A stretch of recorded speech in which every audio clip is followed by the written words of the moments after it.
अस्सलाम वालेकुम। कैसे हैं आप सब लोग। मैं उम्मीद करती हूँ कि आप सब लोग ठीक होंगे। अल्लाह पाक आप सबको हर तरह की बीमारियों और परेशानियों से बचाए, आमीन सुम आमीन। तो सबसे पहले आप सब लोग को चांद रात बहुत बहुत मुबारक हो। तो हम सब ने मेहंदी लगा ली है और मैं आपको बाद में दिखाती हूँ कि मैंने किस किस के मेहंदी लगाई है। और मैंने ये देखे अपने भी लगा ली है दोनों हैंड्स पे, ये देखें। तो यहाँ पे अब ना मम्मा के साथ हेल्प कराते कराते काफ़ी भूख लग गई थी, तो हम लोग यहाँ पे सैंडविच बनाने लगे हैं। तो मम्मा ने ये रखे रेशा कबाब का मिक्सचर पहले से तैयार कर लिया है। मैं फ्रिज को साफ़ कर रही थी क्योंकि ईद है तो घर की सफाइयाँ करनी थी, तो घर को नीट क्लीन रखना था, इसीलिए मैं फ्रीज़र को साफ़ कर रही थी। और मम्मा ने रेशा कबाब का बैटर रेडी कर लिया है। और अब भूख लग गई थी तो मम्मा कहते मैं जल्दी जल्दी आपको सैंडविच बना देती हूँ। तो चले हम सैंडविच बनाते हैं और आपको दिखाते हैं। और ये देखें मम्मा यहाँ पे पुदीने और धनिया को काट रहे हैं रेशा कबाब में डालने के लिए।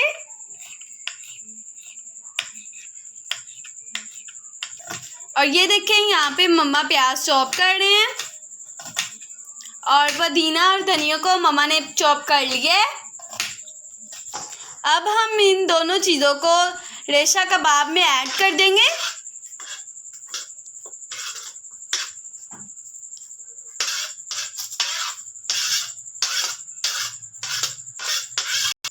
अब हम इसमें ज़ीरा ऐड करेंगे 1 टेबलस्पून, काली मिर्च ऐड करेंगे 1/2 टेबलस्पून और इसे हाथ की मदद से अच्छे तरीके से मिक्स कर लेंगे।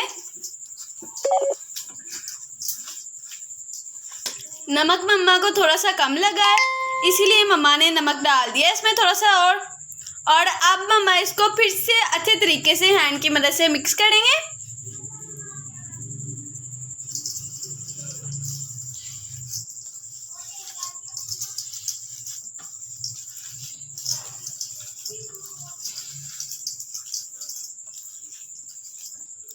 तो ये देखिए हमारा मिक्सचर रेडी हो गया है।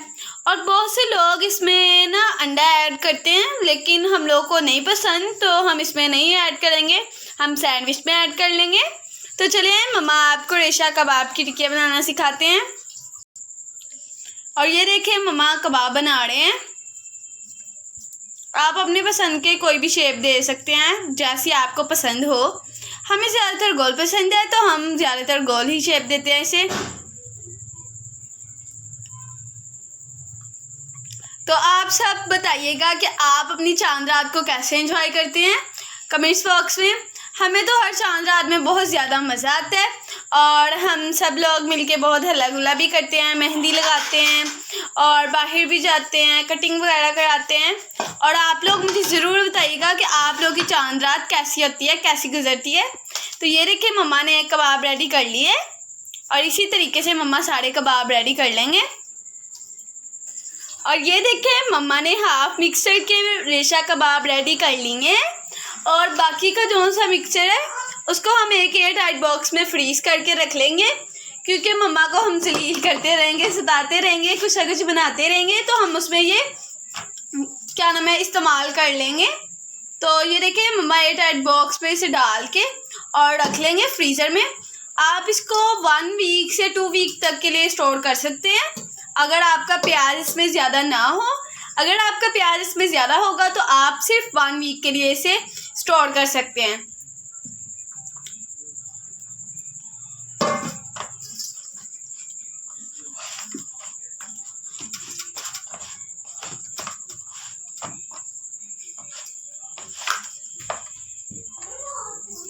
और ये देखिए मम्मा ने एयर टाइट बॉक्स में पहन दिया है। अब हम इसे फ्रीजर में रखाएंगे। दूसरी तरफ हम लोग सैंडविच के लिए जो सा बनाने लगे हैं सैलड, उसके लिए जो चीज़ें चाहिए, थोड़ी सी बंद गोभी ली है हमने, एक बड़े साइज़ का हमने टमाटर लिया है, हाफ हमने गाजर ली हुई है और एक कोकम्बर लिया है यानी कि खीरा लिया है। तो चलिए सबसे पहले इसे काटते हैं और फिर इसका सैलड बनाते हैं। इन सब चीज़ों को हम कद्दूकस की मदद से कश कर लेंगे। और ये सैलड बहुत ज़्यादा मज़ेदार बनता है और सैंडविचों में और बर्गर्स जोन से होते हैं जिंगर बर्गर, उनमें ये बहुत ज़्यादा मज़ेदार लगते हैं। तो जिंगर बर्गर वगैरह की भी मैं आपको रेसिपी बहुत ही जल्द दूँगी और इस सैलड की भी।